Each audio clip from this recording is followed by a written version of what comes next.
Recently, a Russian submarine was spotted surfacing near the HMS Queen Elizabeth, the UK's flagship aircraft carrier. What happened when this silent stalker suddenly appeared so close to a major NATO asset? Was it a deliberate provocation or a dangerous accident? And what does this mean for the future of naval warfare?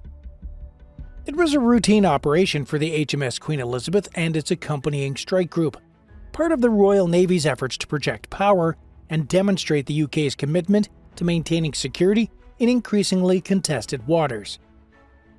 The presence of a Russian submarine in these waters was not entirely unexpected.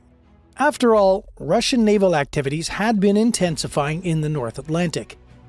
However, the decision by the Russian submarine captain to surface so close to a major NATO asset was surprising and unprecedented, especially in recent years.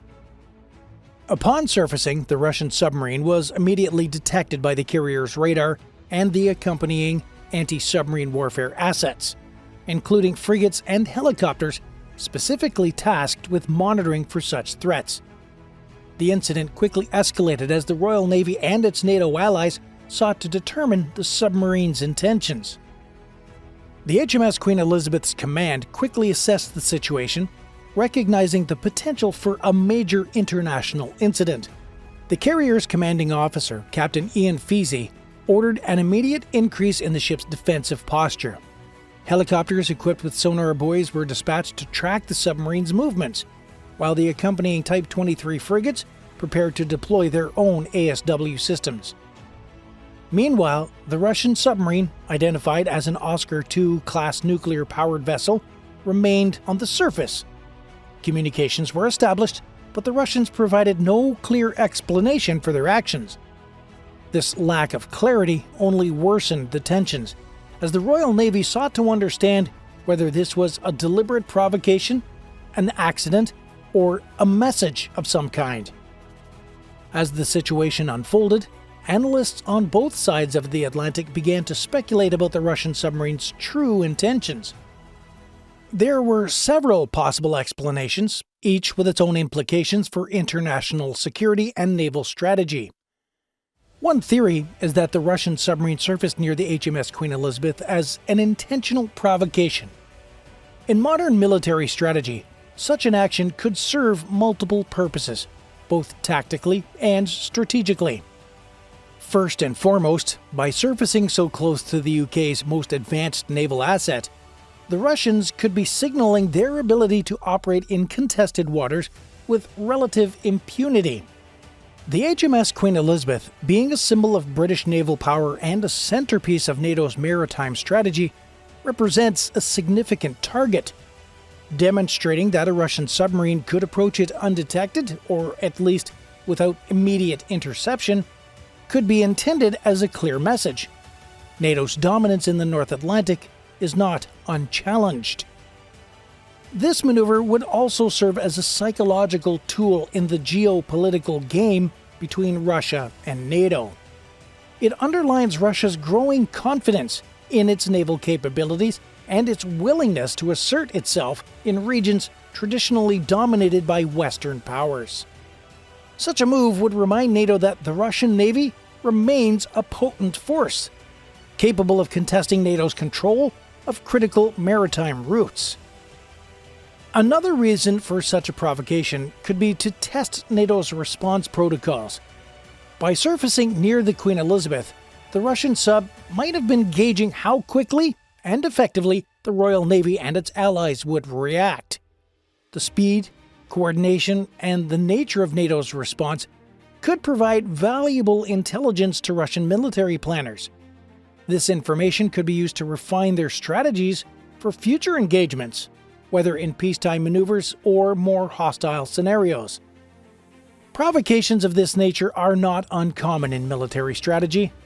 They allow one side to assess the readiness and resolve of their adversaries without crossing the threshold into open conflict. The data gathered from such encounters can inform everything from tactical decisions to broader strategic doctrines. The act of surfacing so close to a carrier strike group could also be a demonstration of Russia's technological capabilities. Modern submarines are equipped with advanced stealth technology, making them difficult to detect even for sophisticated ASW systems. By surfacing, the Russian Navy may have been showcasing their effectiveness of their submarine stealth features, implying that they were able to get close to a high-value target like the HMS Queen Elizabeth without even being detected. This demonstration would not only boost the morale of the Russian military, but also serve as a form of deterrence. It sends a message to NATO that Russian subs are a serious threat that must be taken into account in any future naval operations. This could influence NATO's strategic planning, forcing them to allocate more resources to ASW capabilities and potentially altering their deployment strategies in the North Atlantic and beyond. On a broader scale, such a provocative act could have significant political implications. It could be seen as a direct challenge to NATO's authority and a way to undermine confidence in the alliance's ability to protect its member states, in a time when international alliances are under strain and global power dynamics are shifting. Such an incident could be used by Russia to weaken the resolve of NATO countries, particularly those that are geographically closer to Russia and more directly threatened by its military actions. But what do you think? Was this surfacing an intentional provocation or something else entirely? Let us know in the comments below. While one plausible theory is that the surfacing was a deliberate provocation, several other explanations also need to be considered. These include the possibility of a technical malfunction, an intelligence gathering mission, or even a navigational error. Each of these scenarios offers a different perspective on the event, so let's dive into those possibilities. Subs are marvels of modern engineering, designed to operate undetected beneath the ocean surface for extended periods. However, like any complex machinery, they're not immune to technical malfunctions. The possibility that the Russian sub surfaced due to a technical issue is a credible explanation, especially given the age and the operational history of the Oscar II class submarine. The Oscar II class subs, introduced in the 1980s, are intimidating vessels equipped with advanced weaponry and capable of remaining submerged for long periods.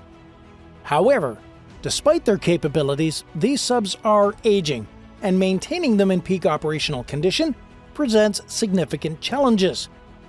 Components wear out, technology becomes outdated, and the harsh marine environment takes its toll on even the most robust systems. Mechanical issues in subs can range from minor inconveniences to critical failures. For instance, a problem with the propulsion system could force a sub to the surface, as could issues with the vessel's power supply or oxygen systems. In some cases, submarines have even been known to surface due to malfunctions in their ballast tanks, which control buoyancy. Such a malfunction could prevent the sub from maintaining its depth, forcing it to the surface unexpectedly.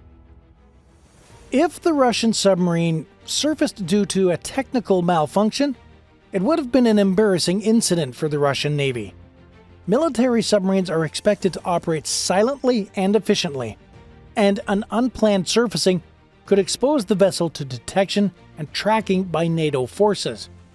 Moreover, the incident could have compromised the sub's mission, whether it was a routine patrol or something more sensitive, such as intelligence gathering. The Russian military would likely have been eager to downplay the significance of such a malfunction, both to preserve the credibility of its subfleet and to avoid drawing attention to any potential vulnerabilities. In the world of military strategy, perception is crucial, and admitting to a technical failure could undermine Russia's image as a formidable naval power. From a wider perspective, a technical malfunction in an aging submarine highlights the ongoing challenges faced by militaries that rely on older platforms. While newer classes of subs are being developed and deployed, many navies, including Russia's, continue to operate older vessels. Ensuring the reliability of these subs requires extensive maintenance and upgrades, which can be costly and time-consuming. But let's talk more about the possibility that the sub was engaged in an intelligence gathering mission. Subs are often used for reconnaissance, electronic surveillance, and data collection, particularly in contested or strategically significant areas. The vicinity of the sub to the HMS Queen Elizabeth, a key NATO asset, suggests that it could have been attempting to gather valuable information. Submarines are uniquely suited to intelligence gathering missions due to their stealth and their ability to operate undetected in enemy waters. They can deploy a variety of sensors and equipment to monitor communications, track ship movements, and even collect electronic signals. In some cases, subs are even equipped with specialized intelligence gathering tools, such as towed arrays or periscopes fitted with advanced optics and electronic sensors. Given the strategic importance of the HMS Queen Elizabeth and its accompanying strike group, it is plausible that the Russian sub was tasked with gathering intelligence on NATO's naval capabilities and operational patterns. By surfacing, the sub might have been attempting to use its periscopes or electronic sensors to collect data on the carrier group's movements, communications, or even its radar and defense systems. Intelligence gathering missions are inherently risky, especially when conducted near an adversary's key assets. If the Russian sub was indeed on such a mission, its unexpected surfacing could indicate that something went wrong. Perhaps the submarine was detected by NATO forces, forcing it to surface to avoid further escalation. Alternatively, the submarine might have been attempting to reposition itself or gather additional data but miscalculated the timing or the location of its surfacing. The rewards of successful intelligence gathering are significant. By collecting detailed information on NATO's carrier strike group, the Russian military could gain insights into its operational capabilities, including the effectiveness of its ASW defenses, communications protocols, and overall readiness. This information could be used to refine Russian naval tactics or develop countermeasures to NATO strategies. However, the risks are equally high. If the sub's mission was exposed, it could lead to diplomatic fallout and increased tensions between Russia and NATO. The loss of a sub or the compromise of its mission would be a significant setback for the Russian Navy, both operationally and in terms of reputation. If the Russian sub was indeed engaged in intelligence gathering, its vicinity to the HMS Queen Elizabeth underscores the ongoing importance of such missions in modern naval strategy. As naval forces become more sophisticated and interconnected, the ability to gather accurate and timely intelligence will continue to be a critical factor in maintaining a strategic advantage. But what if something else was in question? While less likely, the possibility that the Russian sub surfaced due to a navigational error cannot be entirely ruled out. Navigational errors, though rare, do happen, particularly in the challenging underwater environment of the North Atlantic. Submarines rely on a combination of sensors, maps, and navigational tools to determine their position, but these systems are not infallible. Navigating a submarine is a complicated and demanding task. Unlike surface vessels, subs cannot rely on GPS signals or visual landmarks to determine their position. Instead, they use a combination of inertial navigation systems, or INS, sonar, and underwater charts.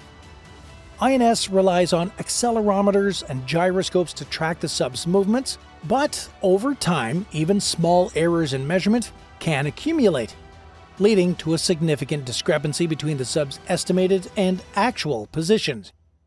Additionally, sonar systems are used to map the ocean floor and avoid underwater obstacles, but these systems can be affected by various factors, including water temperature, salinity, and the presence of other vessels. In some cases, subs can also use dead reckoning, a method of estimating position based on speed, course, and time. However, dead reckoning is prone to errors, especially over long distances or in areas with strong currents. Given the complexity of underwater navigation, it is conceivable that the Russian sub's crew could have made a mistake that led to the vessel surfacing in an unintended location. Such errors are more likely in challenging environments like the North Atlantic, where underwater terrain is varied and weather conditions can be harsh. If the Russian sub surfaced due to a navigational error, it would be likely a source of considerable embarrassment for the Russian Navy. Navigational errors can compromise the safety of the sub and its crew, as well as the success of the mission.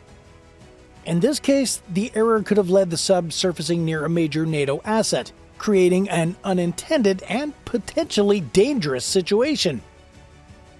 For the Russian military, admitting to a navigational error could suggest deficiencies in their training, equipment, or operational procedures.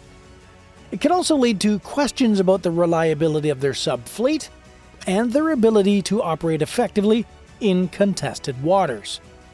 From a strategic perspective, a navigational error that results in an unintended encounter with an adversary's forces can have serious consequences.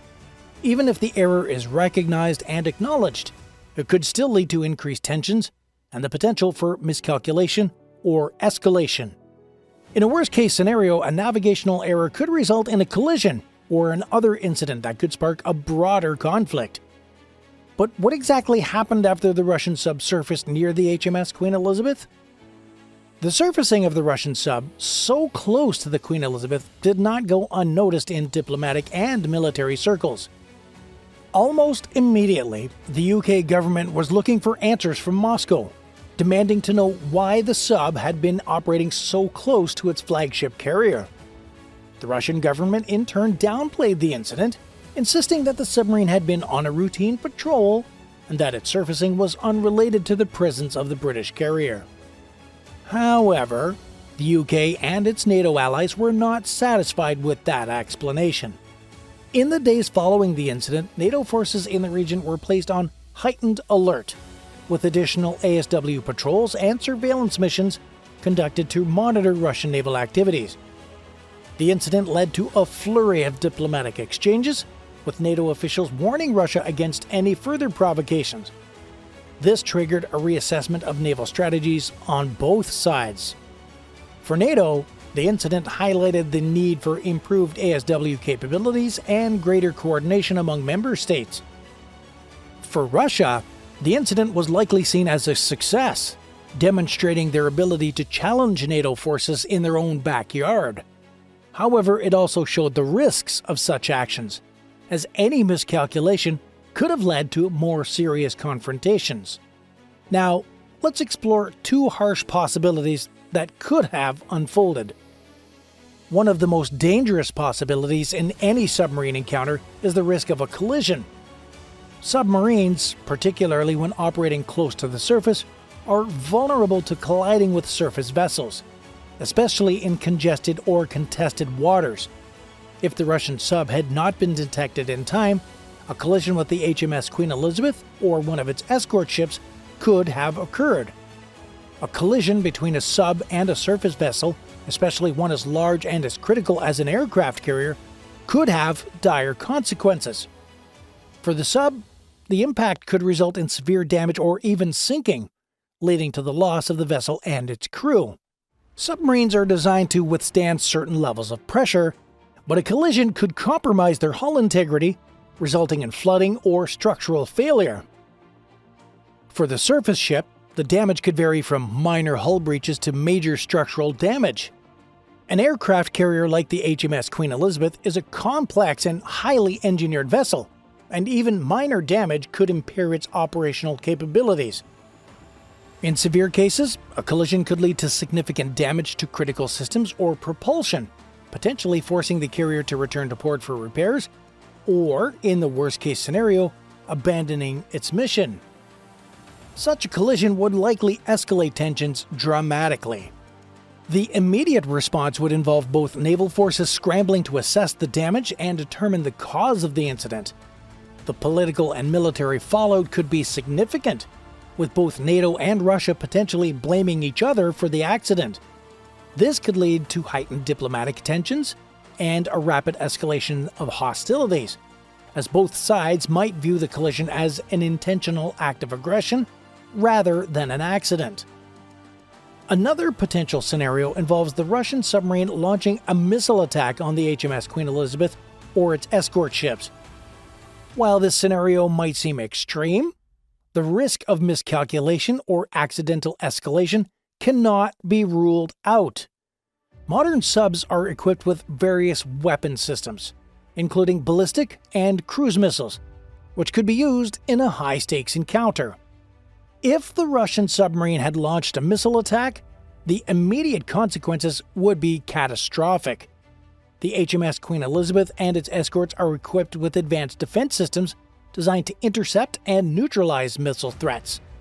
However, the effectiveness of these systems can be compromised by factors such as missile speed, electronic warfare countermeasures, and the sheer volume of incoming threats. A successful missile strike could cause significant damage to the carrier, potentially resulting in loss of life, mission failure, and extensive damage to the ship's systems. The impact on NATO forces would be substantial, both in terms of operational capability and strategic posture.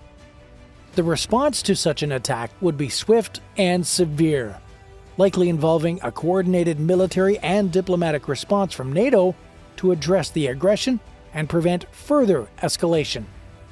The aftermath of a missile attack would involve a complex series of investigations and retaliatory actions. Both sides would engage in intense diplomatic and military maneuvers with potential repercussions for global security and stability. The incident could provoke a broader conflict with increased military deployments and heightened alert levels across Europe and beyond. So now that we have covered it all, tell us what you think about this particular incident and all these different possibilities in the comments. If you liked the video, make sure to hit the like and subscribe button, and we'll see you in the next one.